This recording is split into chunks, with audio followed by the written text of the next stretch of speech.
कि 5 जनवरी को मेरे बहरोड में जिला अस्पताल में एक गैंगस्टर को पुलिस लेके आई मेडिकल के लिए। उस वक्त दूसरी गैंग द्वारा गोलीबारी की गई, जिसमें मेरे बहरोड की 2 बुजुर्ग महिलाओं को पैर में गोली लगी। गनीमत है कि किसी की जान नहीं गई, गोली पैर में लगी, किसी के सर में या सीने में न लगी। शूटर थे 3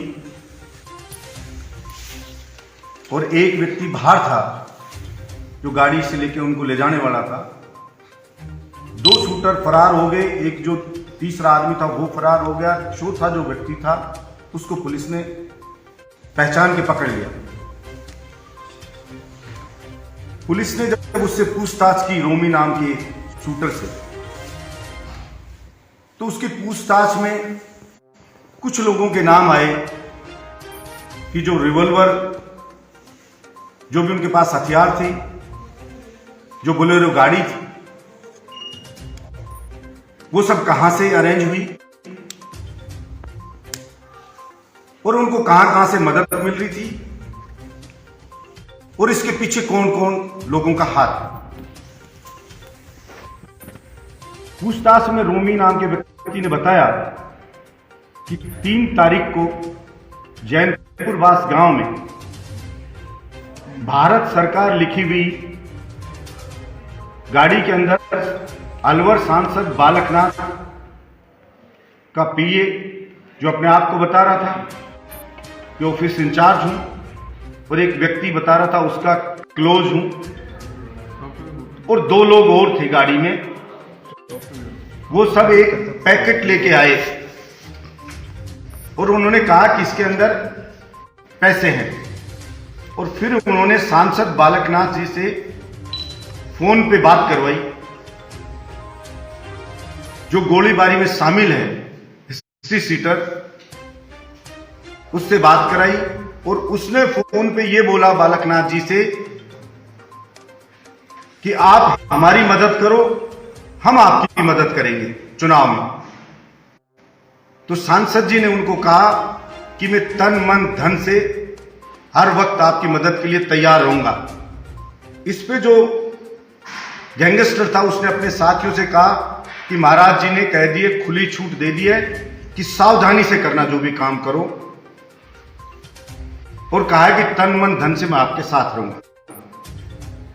इतनी बात उसने कही कि मेरे सामने हुई।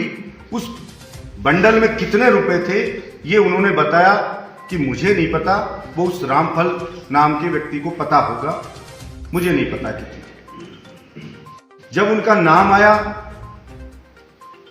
तो पुलिस ने उन लोगों को बुलाया पूछने के लिए कि भाई क्या मामला है।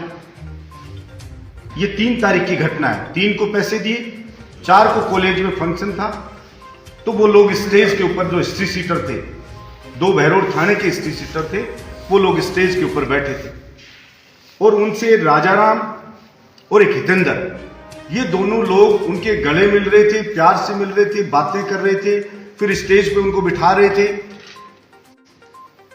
डीवाईएसपी से भी मिल रहे थे, और उनमें से एक अपराधी 15 दिन पहले ही जेल से छूटा था।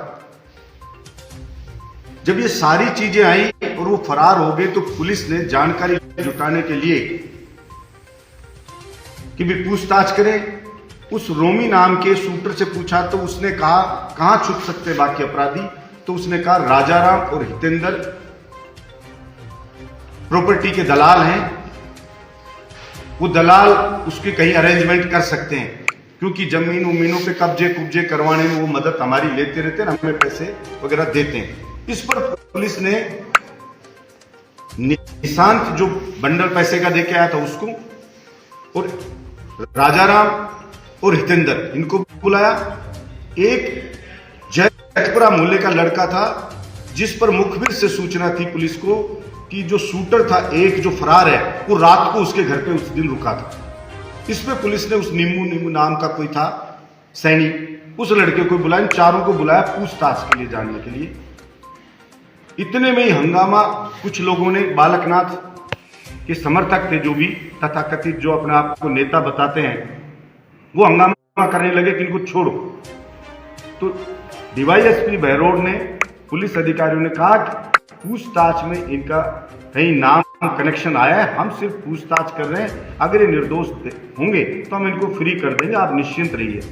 इस पे उन्होंने हंगामा कर दिया, धमकियां दी, और कि सांसद बालकनाथ जी आ रहे हैं, वो कह रहे हैं तो छोड़ दो, नहीं मैं खुद आ रहा हूं। और फिर सांसद आए और जिस तरह का उनका व्यवहार था वो आप सब लोगों को मालूम है कैसा व्यवहार था, कितना अमर्यादित था, किस ढंग से उन्होंने पुलिस को डिमोरलाइज करने का काम किया। और हैरानी की बात है, जो जनता में रोष है वो इस बात का है कि आज तक भी विपक्ष में वो अपने आप को विपक्ष का बताते हैं बालकनाथ जी, और दूसरे उनके कोई भी कैंडिडेट जो विधानसभा का बहरोड से चुनाव लड़ना चाहते हैं, एक भी व्यक्ति ने इस फायरिंग की घटना की निंदा नहीं की। सांसद आए, जब उनके गुर्गे पकड़े तो इतनी बुरी तरह बौखलाए हुए आए, लेकिन सांसद ने जिन महिलाओं को गोली लगी उन एक भी महिला से मिलना उन्होंने मुनासिब नहीं समझा, और इस ढंग से बौखला रहे थे, उससे साफ लग रहा था। और अब तो ये स्पष्ट हो गया है कि बालकनाथ को डर था कि 120 में पुलिस बालकनाथ को मुलजिम बनाएगी और वो सलाखों के पीछे जाएगा, क्योंकि जो गुर्गे पकड़े थे वो सारा राज उगल थे, इसलिए पुलिस को उन्होंने पूछताछ नहीं करने दी और दबाव बना दिया। और उस निशांत नाम के व्यक्ति ने इस बात को स्वीकार कर लिया कि जो पैसे दिए थे वो पैसे बालकनाथ ने भेजे। इसलिए मेरी सरकार से भी मांग है कि बालकनाथ को जल्द से जल्द गिरफ्तार करे और जो दोषी उनको करे। मैंने पुलिस अधिकारियों से भी पूछा कि भाई इन लोगों का अरेस्ट क्यों नहीं कर रहे, तो इन्होंने कहा पैसे रामफल को दिए। अब रामफल अरेस्ट होगा तब उस बात की पुष्टि होगी, तो हम दोबारा भी बुलाएंगे जिन जिन लोगों को छोड़ा है, और निश्चित रूप से कानून अपना काम करेगा। बालकनाथ जी हैं, इन्होंने जो ये कृत्य किया, जिस ढंग से पुलिस अधिकारी को ये कहा कि 9 महीने बाद आपके बच्चों को भी नहीं बख्शूंगा मैं, आपके बच्चे भी बिलखेंगे, रोएंगे, ऐसा हाल में कर दूंगा आपका और आपके बच्चों का।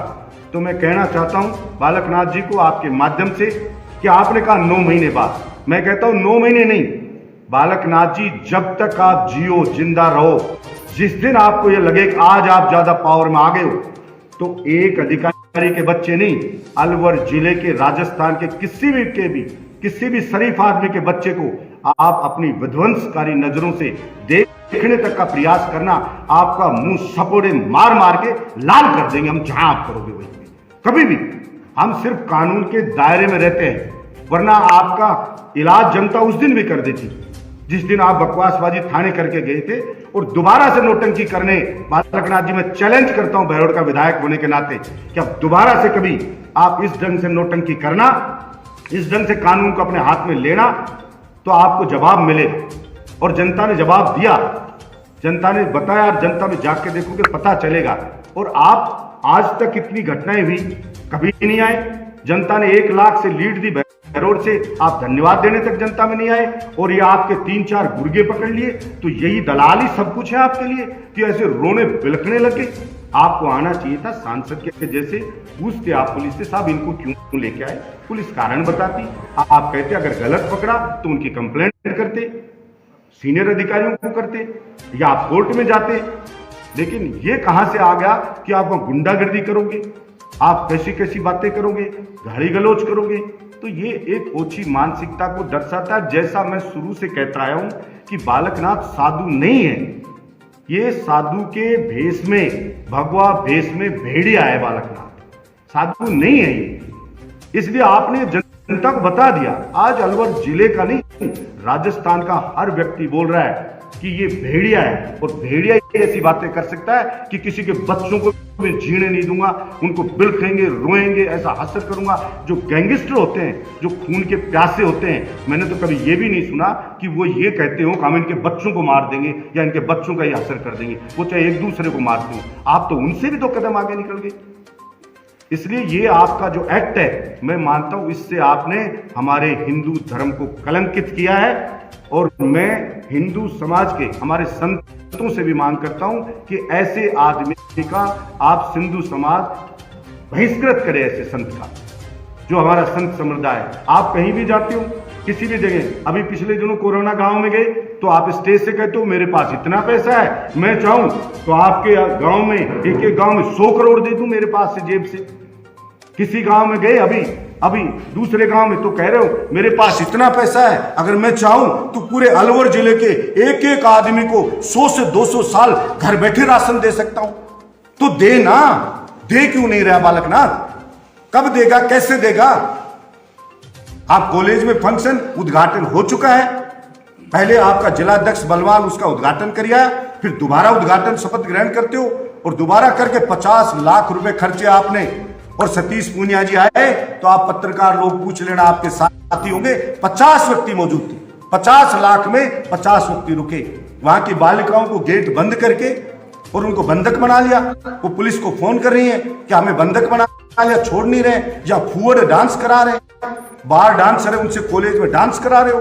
राजस्थान का एक भी कॉलेज बता दो मुझे जहां पे बार गर्ल है जो वो डांस कर रही हो उद्घाटन समारोह में, लेकिन आप साधु हो के 9 घंटे डांस करवा रहे हो, स्वयं डांस देख रहे हो आप। ये आपका चरित्र बताता है कि आपका कैसा चरित्र है। लेकिन जनता जवाब देगी। कभी आप कहते हो मैं ये हूं, हर जगह अहंकार, मैं ये कर दूंगा, 9 महीने बाद मैं ये कर दूंगा, मैंने 3 नाम याद रखना। हाँ बालकनाथ, मैं कह रहा हूं, बिल्कुल सत्य कह रहा है तू, मैं भूलूंगा नहीं, तू मरते दम तक बलजीत यादव को नहीं भूलेगा बालकनाथ, ये मैं भी कह रहा हूं तेरे को। वो आश्रम तेरा बना के छोड़ेगा, इसलिए तू याद रखेगा। वो तेरे मुंह से निकल गया क्योंकि सत्य। कभी कहता घबराए, अरे बोखड़ा हुआ तो खुद लग रहा है तू। सांस फूल गई तेरी 2 मिनट में, पानी लाओ। अरे तू ब्रह्मचारी है, 5 मिनट बोलने में सांस फूल गई है। ऐसे बोखड़ा रहा, पुलिस पकड़ कर ले जाएगी, पुलिस को पकड़। अरे कौन सी पुलिस है? मैं मीडिया के सामने बैठा हूं, मंदबुद्धि बालकनाथ, लाना कौन सी पुलिस है, कौन सी बहरों विधायक अरेस्ट कर लिए, लेके तो आ मंदबुद्धि। कभी कहता न्यायालय से मैं ये करवा दूंगा, नाक रगड़वा दूंगा। न्यायालय तेरी बाप की गुलाम है क्या? न्यायालय अपना काम करती है, न्यायालय बुलाएगी तो देश का प्रधानमंत्री भी जाएगा। कोई हम गली के गुंडे नहीं है जो न्यायालय हमें बुलाए हम नहीं जाएंगे। हम सम्मान करते कानून का, हम जाएंगे, बताएंगे। और न्यायालय के अंदर कोई गलत भी शिकायत कर दी है तो ये भी प्रावधान है कानून में, शिकायत करने वाले को सजा मिलती है कि आपने गलत से शिकायत की। आप कह रहे हो मुझे मोटा कह दिया, मेरी मान हानि होगी। मान हानि भी नहीं बोला, मान क्या होगी, क्योंकि मंदबुद्धि, पढ़ा लिखा तो कुछ है नहीं, कुछ नॉलेज है नहीं। बुआ जी मठ में रहती थी, बुआ जी ने चांदनाथ को प्रभाव में ले लिया और चांदनाथ को प्रभाव में लेकर बुआ जी ने उसको मठाधीश बना दिया। इसमें तेरा क्या रोल है? तेरा तो कोई रोल है ही नहीं। और ये परमानेंट सीट नहीं है, आप जगह जगह डींगे मारते, इतने पैसे 100 करोड़ एक गांव में दे दूं, तो वो पैसे बालकनाथ तेरे नहीं है मंदबुद्धि, वो पैसे जनता के हैं, वो पैसे मंदिर के हैं, जनता ने श्रद्धा के साथ चढ़े हैं। ऐसा नहीं है कि उनके गुलछर्रे उड़ा लेगा और कहता दे दूं, तो भाई दे दे, कैसे देगा? क्या सपना चौधरी नचाए जनता तब देगा क्या तू 100 करोड़? जब देगा क्या राशन जनता को कि मर जाए जनता जो? लेकिन देना लेना कुछ नहीं। मेरी सरकार है, सरकार केंद्र में है तेरी मोदी जी की सरकार। ला यमुना का पानी ला, वहां से नितिन गडकरी इतनी सड़कें दे रहा है। मैं 108 सड़क एक साइंस से 100 गहलोत से लेके आया हूं। लेकर के आ, जब जाने हम बता कि मैं ये काम कर रहा हूं, विकास में कर प्रतिस्पर्धा, ये फालतू चीजें सुरखौर हो जाए तो मैं ऐसा कर दूंगा। अरे प्रधानमंत्री भी नहीं बोलता ऐसे, तो कोई मुख्यमंत्री भी नहीं बोलता, कोई गुंडा भी नहीं बोलता। क्या है तेरी औकात? मैं ये कर लूंगा, मैं ये कर लूंगा, ऐसे दिखा रहा है जैसे कोई खुदा सिंह हो जाएगा। पहले सरकारें नहीं देखी कि हमने तो बीजेपी सरकार के मुख्यमंत्री को भी चैलेंज किया और हमने कांग्रेस सरकार के मुख्यमंत्री को भी चैलेंज किया। जनता के मुद्दों पे हमने दोनों को लपेट करके और दोनों की खिंचाई करी है। इसलिए तेरी तो काटी के बालकनाथ, तू कौन से खेत की मोड़ी है तू जो तेरी परवाह करेंगे हम? और तेरी जब इच्छा हो जब बता देना। इसलिए मैं आपके माध्यम से कड़े शब्दों में इस मंदबुद्धि सांसद बालकनाथ की निंदा करता हूं, इसके कृत्य की निंदा करता हूं और मैं भगवान से प्रार्थना करता हूं कि इस मंदबुद्धि को भगवान सद्बुद्धि दे, ताकि हमारे हिंदू धर्म को, इस भगवा पवित्र चोले को कलंकित ना करे। यही मैं आप सबके माध्यम से भगवान से भी विनती करता हूं, प्रार्थना करता हूं।